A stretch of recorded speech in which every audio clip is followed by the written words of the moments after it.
أعوذ بالله من الشيطان الرجيم بسم الله الرحمن الرحيم يا أيها الذين آمنوا قوا أنفسكم وأهليكم نارا. ബഹുമാനരായ അധ്യക്ഷൻ അസ്ലം തീരൂർ, വേദിയിലിരിക്കുന്ന സംഘടനാ സാരഥികളെ, സഹോദരി സഹോദരന്മാർ, കേരള ജമാഅത്തുൽ മുജാഹിദിന്റെ ത്രൈമാസ ക്യാമ്പയിനുമായി ബന്ധപ്പെട്ടുകൊണ്ടാണ് നാം ഇവിടെ ഒത്തുകൂടിയിട്ടുള്ളത്. നമ്മെ ഈ ഒരു സ്ഥലത്തേക്ക് എത്തിച്ചിട്ടുള്ളത്, ഈ ഒരു കൂട്ടായ്മയിൽ നമ്മൾ ഒരുമിച്ച് കൂടിയിട്ടുള്ളത് ഒരു ആദർശത്തിന്റെ പേരിലാണ്. നമ്മൾ തമ്മിൽ ചിലരൊക്കെ കുടുംബ ബന്ധങ്ങൾ ഉണ്ടാവാം, കെട്ടുബന്ധങ്ങൾ ഉണ്ടാകാം, സുഹൃത്ത് ബന്ധങ്ങൾ ഉണ്ടാകാം. പക്ഷേ ഒരു ആദർശത്തിന്റെ, ഒരു സംഘടനയുടെ ലേബലിൽ തൗഹീദ് മൂവ്മെന്റ്, ഏകദൈവ വിശ്വാസികളുടെ കൂട്ടായ്മ, അതിന്റെ ഭാഗമായിട്ടാണ് നമ്മൾ സംഘടിച്ചിട്ടുള്ളത്. അതുകൊണ്ട് തന്നെ നമ്മൾ ഈ സന്ദർഭത്തിൽ മനസ്സിലാക്കേണ്ട വളരെ പ്രധാനപ്പെട്ട 2-3 കാര്യങ്ങൾ മാത്രമാണ്. മറ്റു വിഷയങ്ങളൊക്കെ വേറെ വരുന്നത് കൊണ്ട്, നിർദ്ദേശിക്കപ്പെട്ട വിഷയത്തിൽ ഒതുങ്ങി നിന്നുകൊണ്ട് 2-3 കാര്യങ്ങൾ ശ്രദ്ധയിൽപ്പെടുത്തുകയാണ്.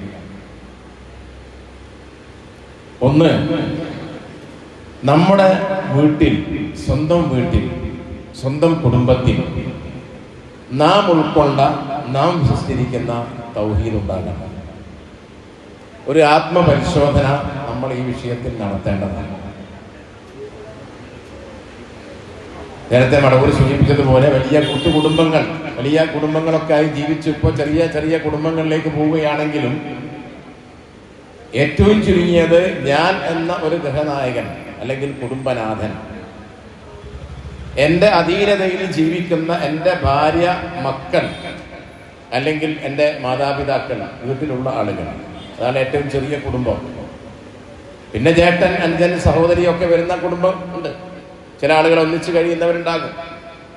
എന്തായിരുന്നാലും ഈ കുടുംബത്തിൽ, ഈ കുടുംബങ്ങളിൽ, സ്വന്തം വീട്ടിൽ തൗഹീദ് ഉണ്ടാകണം എന്ന് നമ്മൾ പറയുന്നതിന് കാരണമുണ്ട്.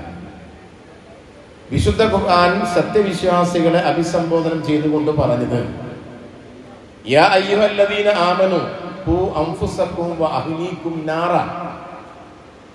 സത്യവിശ്വാസികളെ, നിങ്ങൾ നിങ്ങളുടെ ദേഹങ്ങളെയും നിങ്ങളുടെ അഹ്ല്, കുടുംബങ്ങളെയും ബന്ധുമിത്രാദികളെയും നരകത്തിൽ നിന്ന് കാത്തുകൊള്ളുക.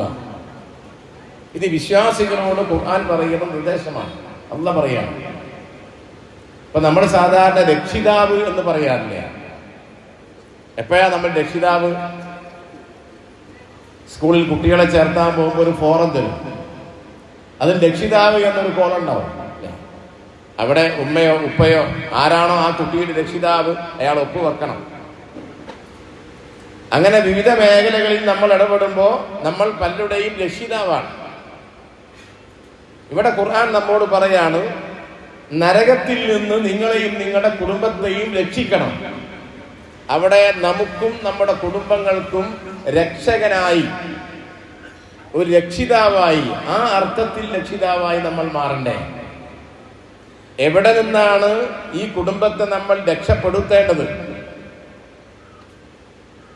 അതാണ് നമ്മൾ മനസ്സിലാക്കിയിട്ടുള്ള, ഞാനും നിങ്ങളും വിശ്വസിച്ചിരിക്കുന്ന, കൃത്യമായി പഠനത്തിന്റെ അടിസ്ഥാനത്തിൽ വേർതിരിച്ച് മനസ്സിലാക്കി ഇത് തന്നെയാണ് യഥാർത്ഥ പാന്താവ്, വിജയത്തിന്റെ മാർഗമെന്ന് ഉറപ്പിച്ചിരിക്കുന്ന ലാ ഇലാഹ ഇല്ലല്ലാഹ്.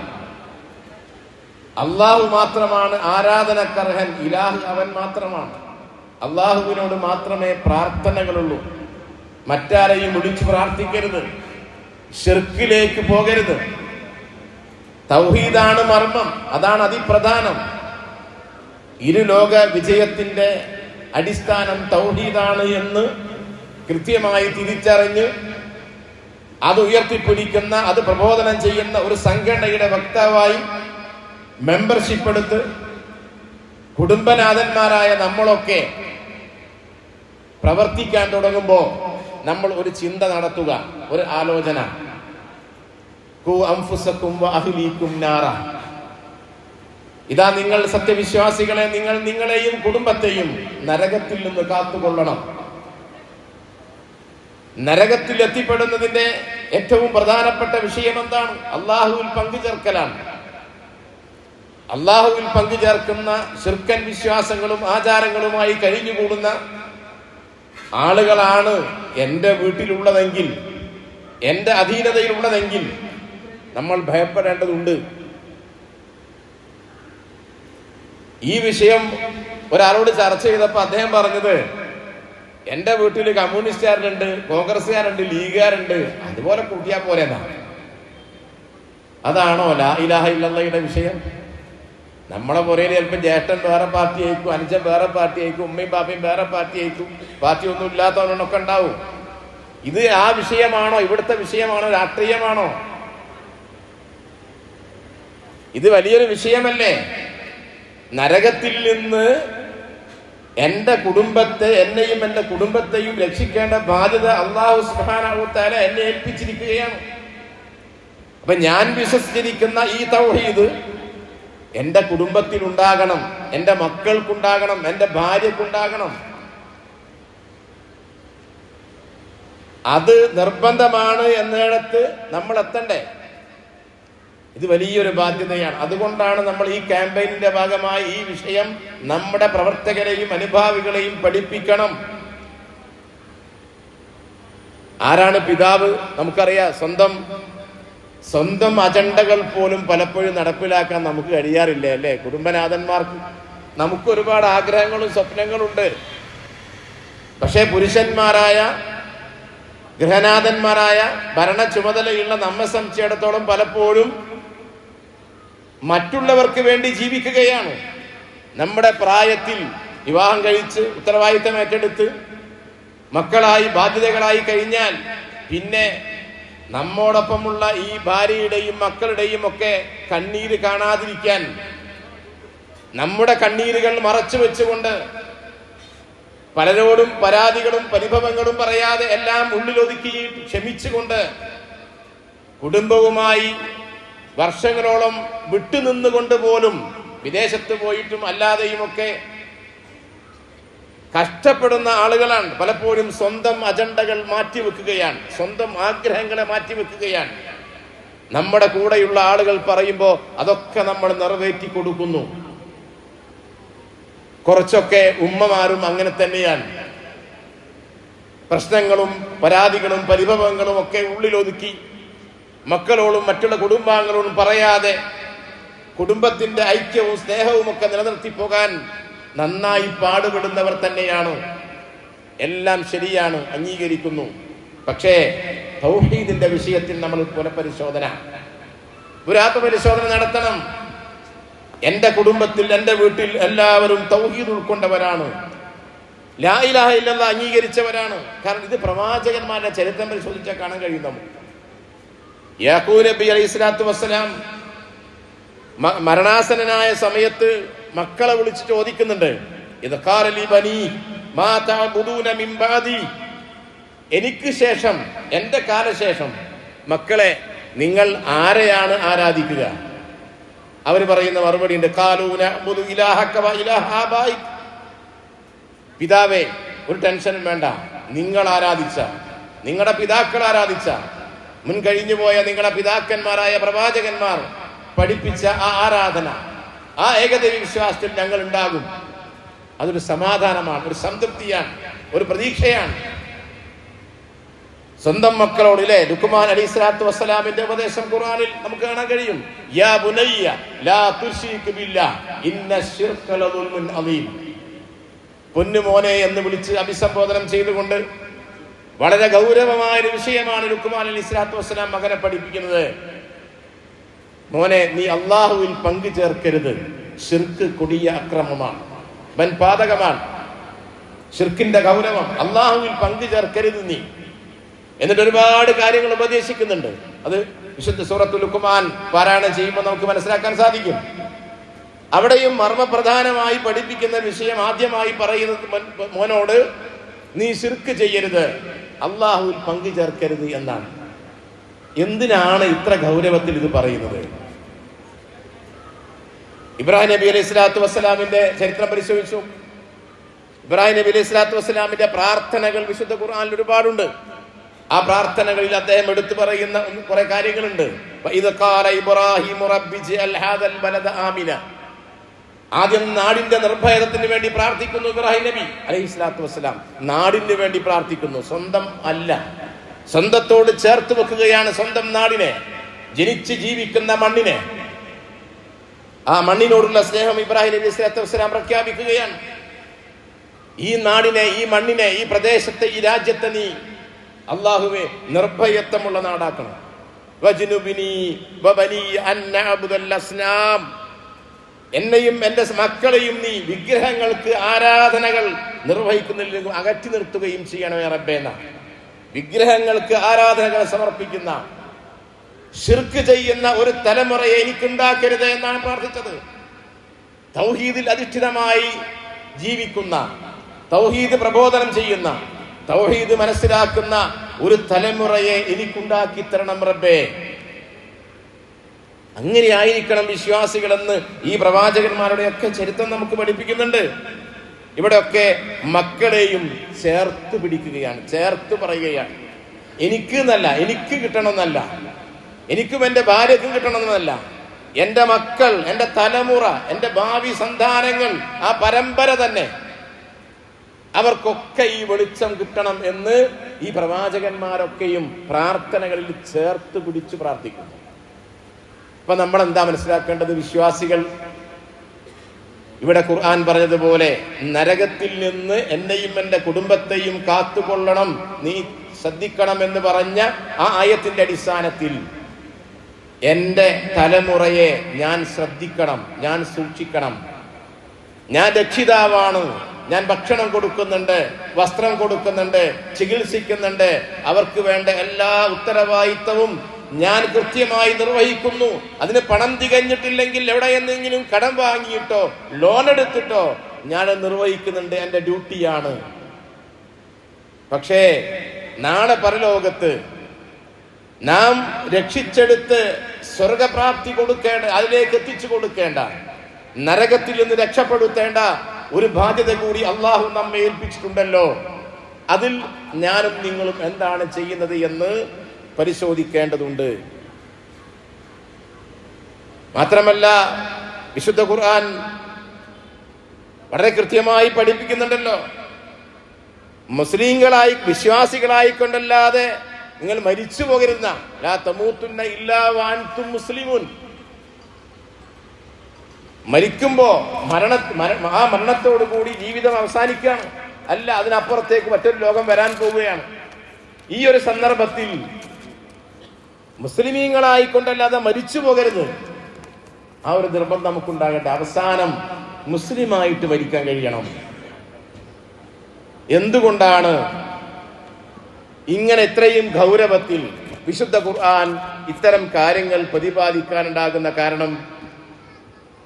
ജീവിതത്തിൽ നമുക്കറിയാം, മുഹമ്മദ് മുസ്തഫ സല്ലല്ലാഹു അലൈഹി വസല്ലമ മകളോട് പറയുന്നുണ്ടല്ലോ, മോളെ നീ എന്ത് വേണമെങ്കിലും ചോദിച്ചു എന്നോട്. പുന്നാര മകൾ ഫാത്തിമയോട് പറയാ, റസൂലുള്ളാഹ് നിനക്ക് ഒരു പിതാവ് എന്നുള്ള നിനക്ക് ഇവിടെ നിന്ന്, എൻ്റെ സ്വത്തിൽ നിന്ന്, എന്നിൽ നിന്ന് നിനക്ക് എന്താണോ കിട്ടേണ്ടത് നീ ചോദിച്ചോ, എന്നെ കൊണ്ടാവുന്നത് ഞാൻ ചെയ്തു തരാം.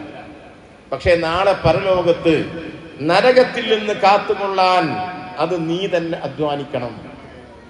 എൻ്റെ ഉപ്പ പ്രവാചകനാണെന്ന് പറഞ്ഞത് കൊണ്ട് രക്ഷപ്പെടാൻ സാധ്യമല്ല. അത്രയും കൃത്യമായി അള്ളാഹുവിന്റെ റസൂൽ മുഹമ്മദ് മുസ്തഫ സല്ലല്ലാഹു അലൈഹി വസല്ലമ തന്റെ പൊന്നുമോളെ വിളിച്ചു പറയുന്നുവെങ്കിൽ, KNMന്റെ സെക്രട്ടറിയും പ്രസിഡന്റും മഹല്ല് നേതാവും പണ്ഡിതനും നേതാവും ഒക്കെയാണ്. അതുകൊണ്ട് ഞങ്ങളൊക്കെ കഴിച്ചിലായി പോകുന്നു, മക്കളെ നമ്മൾ വിചാരിക്കേണ്ടതില്ല. ആ മക്കൾക്ക് ഇത് കിട്ടണം, ഹിദായത്ത് കിട്ടണം, തൗഹീദിന്റെ മാധുര്യം ആസ്വദിക്കാൻ കഴിയണം. അതുകൊണ്ട് തന്നെ നമ്മൾ ആ തൗഹീദിന് പ്രാധാന്യം കൊടുക്കുക. നമ്മുടെ കുടുംബാംഗങ്ങൾക്കും ഈ ആദർശം എത്തിക്കാനുള്ള പരിശ്രമം നടത്തുക. പ്രവാചകന്മാരൊക്കെയും ഉപദേശിക്കുന്ന ഉപദേശങ്ങൾ ഒന്നാമത് തൗഹീദാണെങ്കിൽ രണ്ടാമത്തത് നമസ്കാരത്തെ കുറിച്ചാണ് പറയുന്നത്. നമസ്കാരം നിലനിർത്തുന്നവരാക്കണേ. ഇബ്രാഹിം നബിയുടെ പ്രാർത്ഥനയിലുണ്ട്, ലുക്മാൻ അലൈഹി സ്വലാത്തു വസ്സലാമിന്റെ പ്രാർത്ഥനയിലുണ്ട്, ഉപദേശങ്ങളിലുണ്ട്. നമസ്കാരം നിലനിർത്തുന്നവരാക്കണേ. ദൈവിക ബോധമുള്ള, പടച്ചവനെ പറ്റി ചിന്തിക്കുന്ന, പേടിയുള്ള, പരലോക ചിന്തയുള്ള ആളുകളാക്കിയിട്ട് അതിന്റെ ഒക്കെ അടിസ്ഥാനം തൗഹീദാണ്. ലാ ഇലാഹ ഇല്ലല്ലാഹ് അംഗീകരിച്ചാൽ മാത്രമേ ആ നിലക്ക് കൊണ്ടുപോകാൻ കഴിയുള്ളൂ, ജീവിതത്തെ ക്രമപ്പെടുത്താൻ കഴിയുള്ളൂ. അതിന്റെ അടിസ്ഥാന വിഷയം തൗഹീദാണ്. അതുകൊണ്ട് തന്നെയാണ് ഈ പ്രവാചകന്മാരൊക്കെയും ഇത്തരം ഇതിന്റെ പ്രാധാന്യം മനസ്സിലായിക്കൊണ്ട് ഉപദേശങ്ങൾ നൽകുന്നത്. ഇനി അങ്ങനെ തൗഹീദ് വന്നു കഴിഞ്ഞാൽ ആ തൗഹീദുള്ള കുടുംബത്തിനുള്ള അനുഗ്രഹമാണത്. എന്താ അനുഗ്രഹം? ഒന്ന്, മനസ്സമാധാനമാണ്.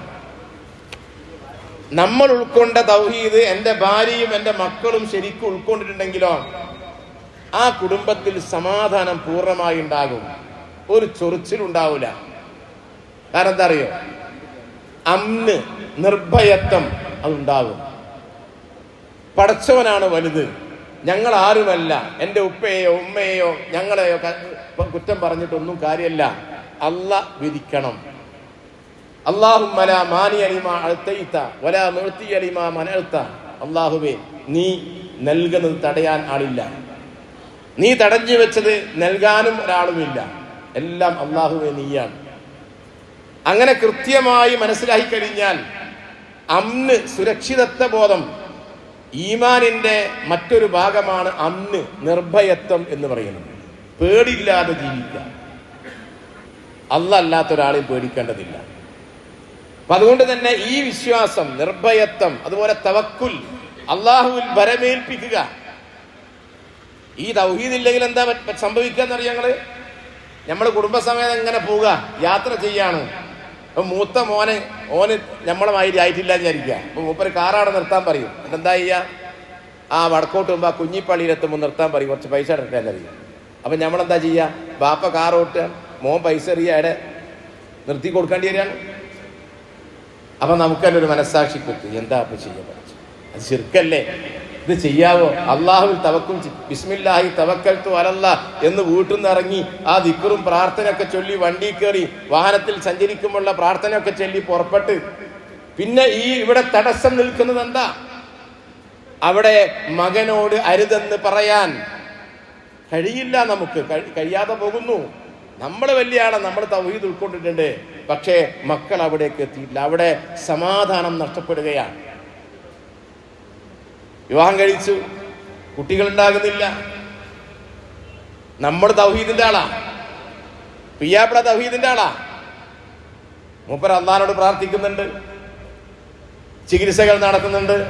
അപ്പൊ ഓള് പറയാ, നമ്മൾ ആദ്യം ഓളെ ബന്ധം കൊണ്ടുവന്നപ്പോ എന്താ നമ്മൾ പറഞ്ഞറിയോ? ഓള് മറ്റേ കുടുംബത്തിലൊക്കെയാണ്, പക്ഷെ നമ്മൾ കെട്ടിക്കൊണ്ടുവന്ന ഓളങ്ങാവുന്ന അല്ലേ? അങ്ങനെ നമ്മൾ പറയല്, കെട്ടിക്കൊണ്ടുവന്നാല് ഓള് ഞമ്മളെ മാതിരി അങ്ങാവുന്നു. അങ്ങനെ ആയാലുണ്ടാവാം, നമ്മൾ നിഷേധിക്കുന്നില്ല. അങ്ങനെ ആവാൻ ശ്രമിക്കണം, ആക്കുകയുമാണൊക്കെ ശരിയാ. പക്ഷേ പറഞ്ഞോള് പറയാണ്, എന്ത്, നമുക്കൊന്ന് വേറെ എവിടെയും പോയി നോക്കിക്കൂടെ? വർഷങ്ങളായില്ലേ നമ്മൾ ചികിത്സിക്കുന്നു, നമ്മളിപ്പോൾ പ്രാർത്ഥിക്കുന്നു.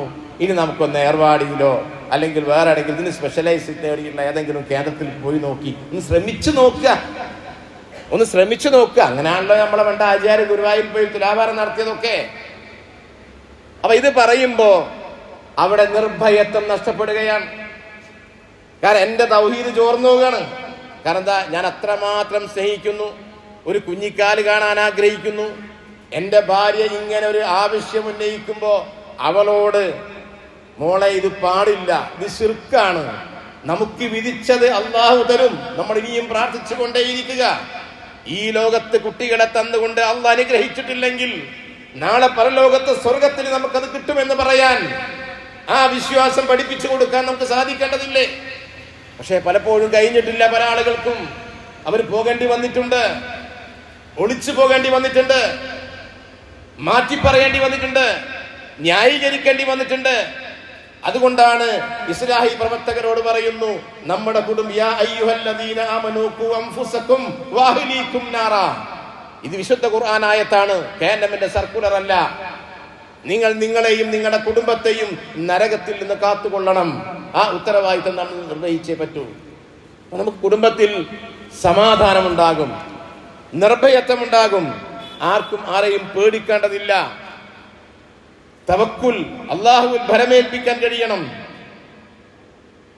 അതാണ് വിജയത്തിന്റെ മാർഗമെന്ന് ഖുർആൻ നമ്മെ പഠിപ്പിക്കുന്നുണ്ട്. അല്ലദീന ആമനൂ വലം യൽബിസൂ ഈമാനഹും ബിദുൽം ഉലൈക ലഹുമുൽ അംൻ വഹും മുഹ്തദൂൻ.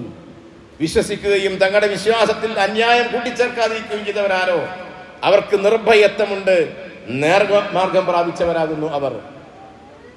ഒന്നും കൂട്ടിച്ചേർക്കാത്ത കറകളഞ്ഞ വിശ്വാസം, വിശ്വാസത്തിൽ ഒരു ക്രമക്കേടും കാണിക്കാത്ത ആളുകൾ, ഉറച്ച ദൈവവിശ്വാസി, ഏകദൈവവിശ്വാസി ആളുകളെ സംബന്ധിച്ചിടത്തോളം അവർക്ക് നിർഭയത്വമുണ്ട്. ആ നിർഭയത്വം നമ്മുടെ വീട്ടിൽ നിന്ന് സമാധാനം നഷ്ടപ്പെടും എന്നുള്ളതാണ്.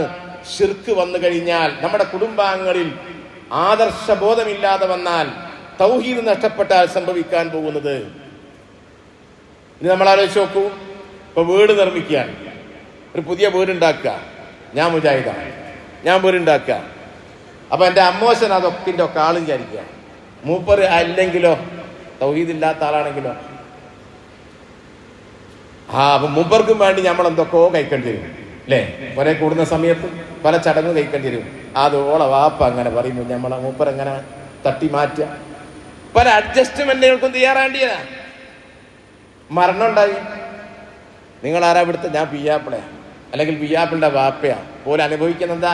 അവിടെ ധാർക്കുമ്പോൾ നമ്മളിങ്ങനെ കൈ ഇങ്ങനെ ഇങ്ങനെ ഇങ്ങനെ പിടിക്കുക, ഇങ്ങനെ പിടിക്കേണ്ടി വരിക. എന്താ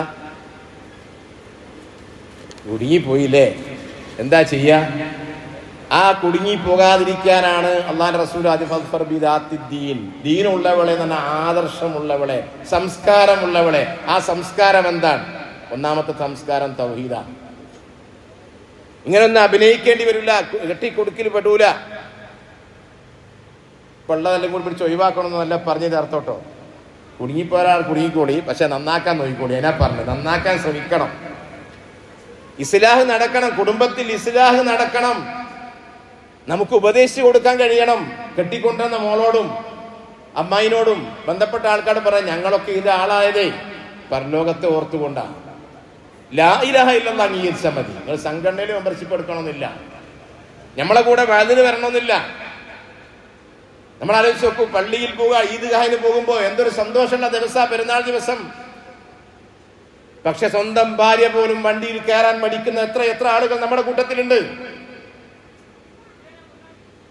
പള്ളിയിലേക്ക് പോകുമ്പോ, റമദാനിൽ തറാവീഹ് നമസ്കരിക്കാൻ പോകുമ്പോ നമ്മുടെ കൂടെ കയറാൻ കഴിയുന്നില്ല.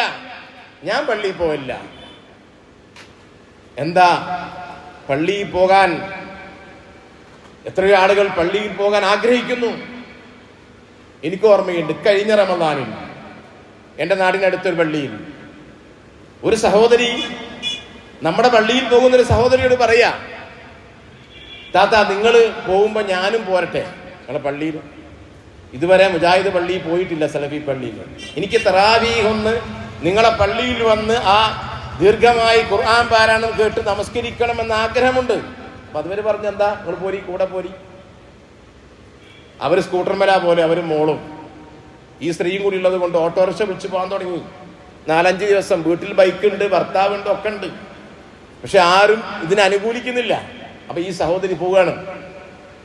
ഒരാഴ്ച കഴിഞ്ഞപ്പോ ഭർത്താവ് പറയാണ് ഈ സ്ത്രീയുടെ, നീ എന്തിനാ ഓരെ ബുദ്ധിമുട്ടിക്കുന്നത്, ഞാനങ്ങ് പോന്നാ പോലെ. ആ ഭർത്താവ് ബൈക്ക് സ്റ്റാർട്ടാക്കുന്നു, രണ്ടുപേരും കയറുന്നു, പള്ളിയിൽ പോകുന്നു.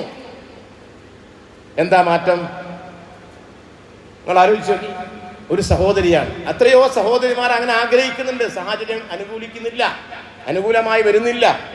പക്ഷെ ആ ഭർത്താവിന് ബോധ്യപ്പെടുകയാണ്, എൻ്റെ പെണ്ണ് അവൾ തെരഞ്ഞെടുത്ത മാർഗം, അവൾ സ്വീകരിച്ച രീതി ശരിയാണ്. എന്തുകൊണ്ട് അവളെ കൂടെ, അവളെയും കൂട്ടി എനിക്ക് ആ പള്ളിയിൽ പോയി തറാവീഹ് നമസ്കരിച്ചുകൂടാ? ഇന്നും സജീവമായി ജുമാ ജമാഅത്തുകൾ അവർ പങ്കെടുക്കുന്നു. നമ്മുടേതായ ഒരു വ്യക്തിത്വം, ഒരു ഇസ്ലാഹി പ്രവർത്തകർക്ക് ഉണ്ടാകേണ്ട ഒരു വ്യക്തിത്വമുണ്ട്. നമ്മുടെ ആദർശം ആരുടെ മുമ്പിലും പറയാം. അതിന്റെ അർത്ഥം ബഹളമുണ്ടാക്കണം എന്നല്ല, അവരെ അധിക്ഷേപിക്കണമെന്നോ ചീത്ത പറയണമെന്നോ അല്ല. നല്ല രൂപത്തിൽ തന്മയത്തോടുകൂടി നബി സല്ലല്ലാഹു അലൈഹി വസല്ലം ചെയ്തത് അതല്ലേ? പ്രവാചകൻ പ്രബോധനം ഏറ്റെടുത്ത് ആദ്യമായി നിർവഹിച്ച ദൗത്യം എന്താ? അന്ന് ശത്രുക്കൾ ഇല്ല, എല്ലാവരും മുഹമ്മദ് നബിയെ അംഗീകരിക്കുന്നു, അല്ലമീൻ എന്ന് പറയുന്നു, വിളിക്കുന്നു. എല്ലാവർക്കും ഇഷ്ടമാണ് മുഹമ്മദിനെ. പ്രവാചകൻ വിളിച്ചുകൂട്ടിയില്ലേ മക്കയിലെ പരിസരത്ത്? അവിടെ കൂട്ടിയിട്ട് ചോദിച്ചു, അല്ലയോ ജനങ്ങളെ, കുടുംബക്കാരെ, ബന്ധുമിത്രാദികളെ, ഈ മലയുടെ പിറകിൽ നിന്ന് ഒരു സൈന്യം നിങ്ങൾ ആക്രമിക്കാൻ വരുന്നു എന്ന് ഞാൻ പറഞ്ഞാൽ നിങ്ങൾ വിശ്വസിക്കില്ലേ? വിശ്വസിക്കും. എങ്കിൽ ഞാനിതാ ഒരു സത്യം പറയുന്നു, നിങ്ങൾ ഏകനായ റബ്ബിനെ ആരാധിക്കണം, അള്ളാഹുവിനെ മാത്രമാണ് ആരാധിക്കേണ്ടത്. നിങ്ങൾ ഇന്ന് ചെയ്തുകൊണ്ടിരിക്കുന്ന ഈ കാര്യങ്ങളൊക്കെ ശിർക്കാണ്, അന്ധവിശ്വാസങ്ങളും അനാചാരങ്ങളുമാണ്. അപ്പോഴാണ് അല്ലേ തബ്ബല്ലക്, നിനക്ക് നാശം എന്ന് പറഞ്ഞുകൊണ്ട് ഏറ്റവും അടുത്ത കുടുംബക്കാരും പിതൃവ്യനും ബന്ധപ്പെട്ട ആളുകളും ഒക്കെ എഴുന്നേറ്റ് നിന്ന് അവിടെ തെറ്റുകയാണ്.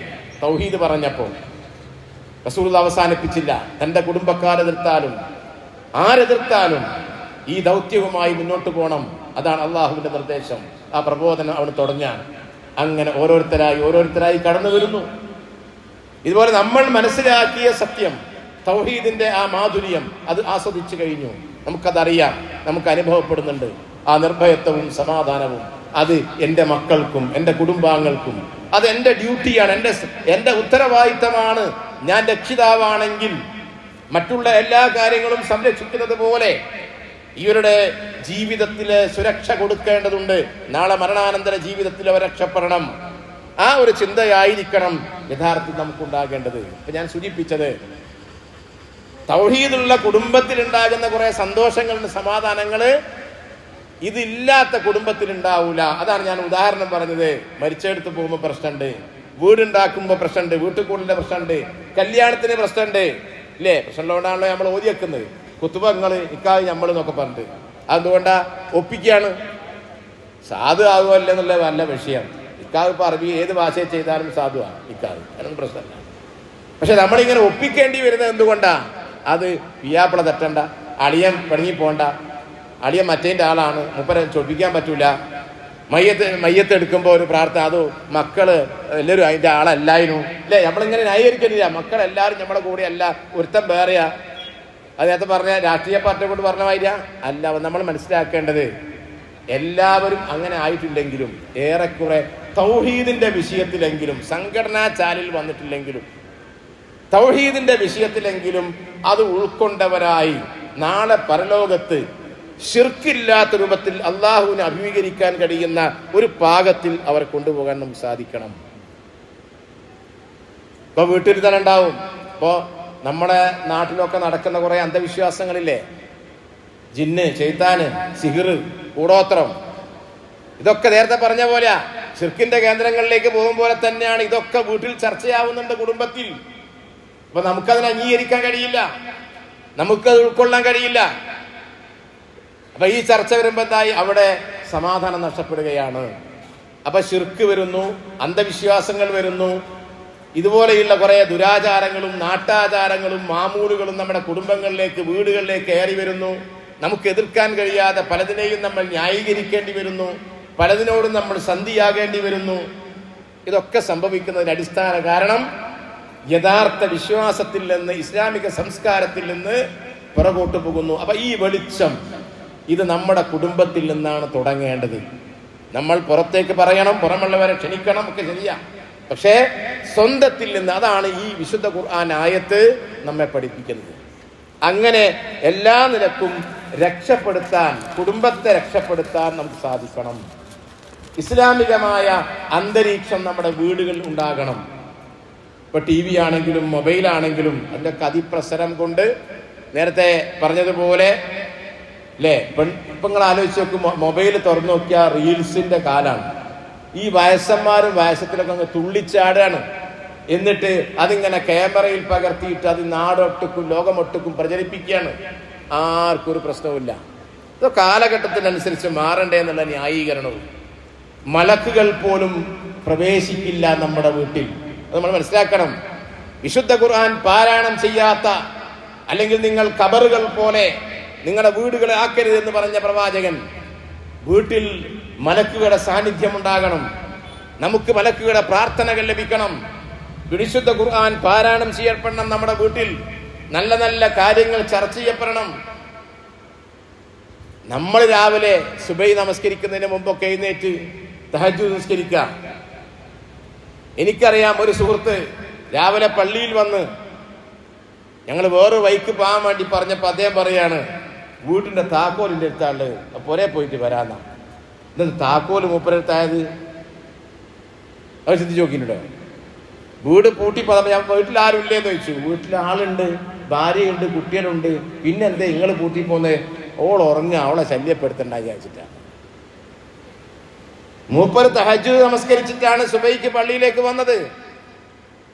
എന്നിട്ട് അദ്ദേഹം പറയാണ്, എന്റെ ഭാര്യ കിടന്നുറങ്ങുകയാണ്, മക്കളും.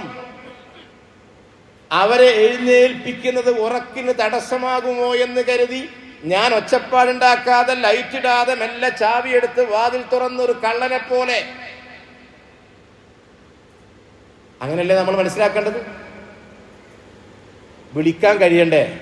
മോളെ എഴുന്നേൽക്ക്, ഉറങ്ങിപ്പോവും. സാധാരണ രാത്രി ഏറെ പണിയൊക്കെ എടുത്ത് ഇങ്ങനെ അടുക്കള പണിയൊക്കെ കഴിഞ്ഞെല്ലാം ക്ഷീണിച്ച് കിടന്നയക്കൂ, ഉറങ്ങിപ്പോയിണ്ടാവും. ഒന്ന് വിളിക്കുക, ഞാൻ പള്ളിയിൽ പോവുക കേട്ടോ, ഞാൻ തഹജ്ജുദ് നിസ്കരിച്ച ബാങ്ക് കൊടുക്കാതെ 10 മിനിറ്റ് കൂടെ ഉള്ളൂ, 5 മിനിറ്റ് കൂടെ ഉള്ളൂ എന്നൊക്കെ പറഞ്ഞ് വിളിച്ച് നല്ലോണം മക്കളെ വിളിച്ചുണർത്തി കൂടെ കൂട്ടി പള്ളിയിലേക്ക്.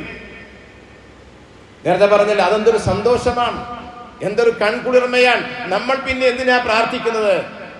റബ്ബനാ ഹബ് ലനാ മിൻ അസ്വാജിനാ ഖുറത്ത അയ്യുൻ, അല്ലേ? കൺകുളിർമ പ്രദാനം ചെയ്യുന്ന മക്കൾ. എവിടെയാ കൺകുളിർമ? ഗൾഫിൽ നിന്ന് പണം അയക്കുമ്പോഴോ, ഉമ്മാക്കും ഉപ്പാക്കും ഗൾഫിലേക്ക് പോകാൻ വിസ അയക്കുമ്പോഴോ? എപ്പോഴാ കൺകുളിർമ ലഭിക്കേണ്ടത്? ഈ ആരാധനകൾ ഒരുമിച്ച് നിർവഹിക്കുക. ഈദ്ഗാഹിലേക്കും പള്ളിയിലേക്ക് ജുമുഅക്ക് പോകുമ്പോഴും കൂടെ പോരാൻ കഴിയുന്ന ഒരു ഭാര്യയും ഭർത്താവും മക്കളും. തറാവീഹ് നമസ്കാരത്തിന് പോകുമ്പോ വീട്ടിൽ ഖുർആൻ പാരായണം ഒച്ചത്തിൽ വെച്ച് കേൾക്കുമ്പോ, എല്ലാവരും ഖുർആൻ പാരായണം ചെയ്യുമ്പോ, അങ്ങനെ ഒരു സംസ്കാരം നമ്മുടെ വീട്ടിൽ വളർന്നു വരണ്ടേ? നഷ്ടപ്പെട്ടുകൊണ്ടിരിക്കുകയാണ്. അത് തിരിച്ചു പിടിക്കാനാണ്, അത് തിരിച്ചു കൊണ്ടുവരാനാണ്, ഈ കുടുംബാംഗങ്ങളെ ചേർത്ത് പിടിക്കാനാണ് കേന്ദ്രം ഇപ്പോൾ ഈ ക്യാമ്പയിൻ നടത്തിക്കൊണ്ടിരിക്കുന്ന, ഈ വിഷയങ്ങളൊക്കെ പഠിപ്പിക്കപ്പെട്ടുകൊണ്ടിരിക്കുന്നത്. വീട്ടിനകത്തൊരു പള്ളി ഉണ്ടാകണം. ഒന്നുമില്ല, പള്ളി എന്ന് പറഞ്ഞാൽ മുനാരൊക്കെ വെച്ച് വലിയ ബിൽഡിംഗ് ഉണ്ടാക്കണ്ട, നമസ്കരിക്കാനുള്ള ചെറിയൊരു സൗകര്യം. പുരുഷന്മാർക്ക് സുന്നത്ത് നമസ്കാരം പ്രസക്തമായത് എവിടുന്ന? വീട്ടിലൊന്ന് സുന്നത്ത് നിസ്കരിക്കുക, അതാണ് ഗുണം കൂടുതലുള്ളതാണ്. ഒരു നമസ്കരിക്കാനൊരു സ്ഥലം, അവിടെ നമസ്കരിക്കുക, അവിടെ നിസ്കാരക്കുപ്പായും മറ്റൊരു കാര്യം മുസല്ലയും കാര്യങ്ങളൊക്കെ, അതാ വീടിന്റെ ഒരു ധന്യതയാണ്. പലപ്പോഴും നമുക്ക് പലതും സാധിക്കാതെ പോകുന്നു. നമ്മുടെ കുട്ടികൾ, മറ്റു വിഷയങ്ങൾ അത് വരുന്നുണ്ട്, ഞാൻ ആ ഭാഗത്തേക്ക് കടക്കുന്നില്ല. സൂചിപ്പിച്ചത്, ആദർശാധിഷ്ഠിതമായൊരു കുടുംബ സംവിധാനം കെട്ടിപ്പടുക്കുമ്പോൾ നമ്മുടെ വിശ്വാസത്തിന് അനുസൃതമായി, നമ്മൾ പ്രതീക്ഷയോടുകൂടി കാണുന്ന നമ്മുടെ ഈ സംസ്കാരത്തിനനുസൃതമായി നമ്മുടെ വീടും പരിസരവും കുടുംബാന്തരീക്ഷവും ആക്കിയെടുക്കണം. അത് നമ്മുടെ ഡ്യൂട്ടിയാണ്, കുടുംബനാഥന്റെ ബാധ്യതയാണ്. പുണ്യകർമ്മങ്ങൾ, നമ്മുടെ വീട്ടിലേക്ക് സംഭാവനക്കാൾ വരും, അല്ലേ? നമ്മൾ കൊടുക്കണം, കൊടുക്കുന്നത് നമ്മുടെ മക്കൾ കാണണം, അവർ പഠിക്കണം. ഉപ്പ ഉള്ളപ്പോ ഇവരൊക്കെ പരിഗണിച്ചിട്ടുണ്ട്, കൊടുത്തിട്ടുണ്ട്, ഞാനും കൊടുക്കേണ്ടതാണ്. അങ്ങനെ ഒരു ശീലം മക്കളിൽ ഉപ്പ ഉണ്ടാക്കിയെടുത്തിട്ടുണ്ട്, ഭാര്യ അത് കാണണം.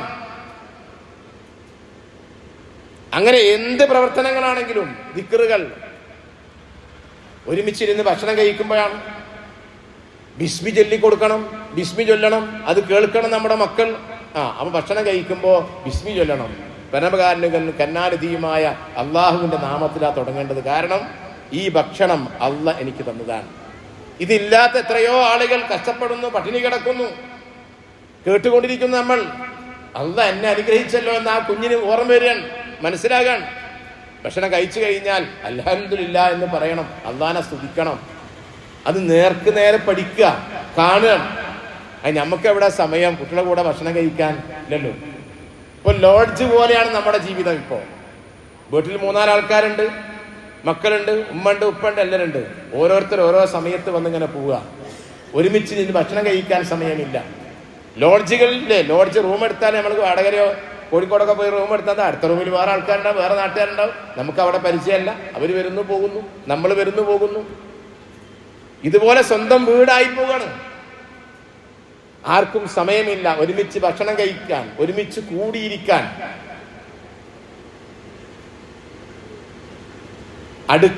അടുക്കളയിലേക്ക് നമ്മുടെ പെൺകുട്ടികൾ വരുന്നുണ്ടോ? ഇല്ല. എന്താ? പണ്ടത്തെ മാതിരി അടുപ്പൊന്നും ഇപ്പൊ ഇല്ലല്ലോ. ആ പഠിക്കേണ്ടതില്ല.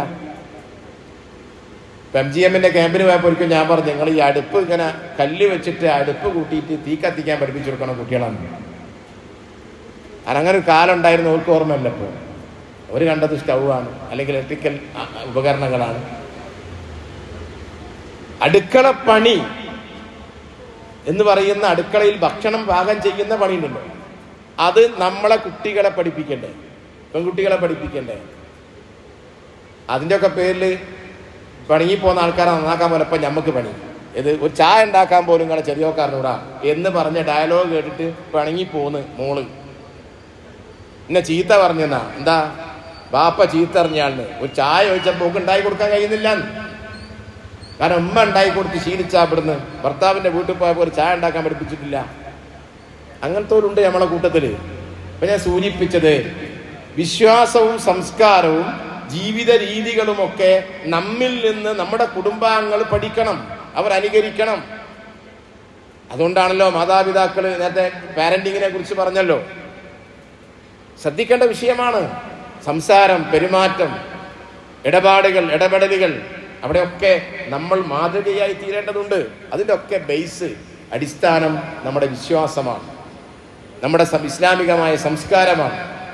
അത് എൻ്റെയും എൻ്റെ കുടുംബത്തിലും ഉണ്ടാകണമെന്ന് നമ്മൾ തീരുമാനിച്ചു കഴിഞ്ഞാൽ, അല്ലെങ്കിൽ അതിനു വേണ്ടിയുള്ള പണിയെടുക്കണം എന്നുള്ളതാണ്.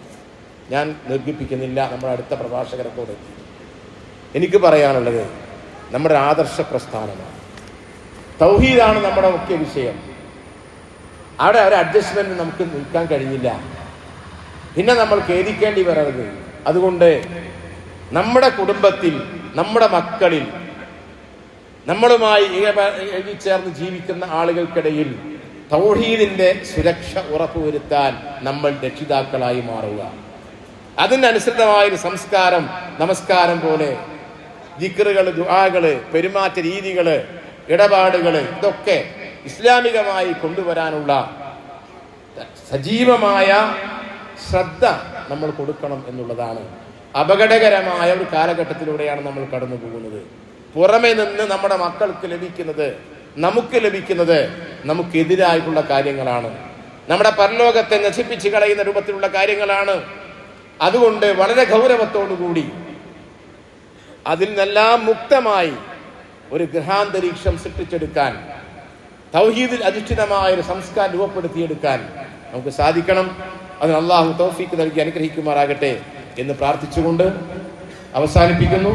റഹ്മാനായ റബ്ബ് നമ്മെ എല്ലാവരെയും കുടുംബത്തോടെ തൗഹീദ് ഉൾക്കൊണ്ടുകൊണ്ട് നാളെ അള്ളാഹുവിന്റെ വിശാലമായ സ്വർഗത്തിൽ ഒരുമിച്ച് കൂടാൻ അനുഗ്രഹിക്കുമാറാകട്ടെ. റബ്ബനാ ആതിനാ ഫിദ്ദുനിയ ഹസന വഫിൽ ആഖിറതി ഹസനതൻ വഖിനാ അദാബന്നാർ. ആമീൻ ആമീൻ ബിറഹ്മതിക യാ അർഹമർ റഹീം.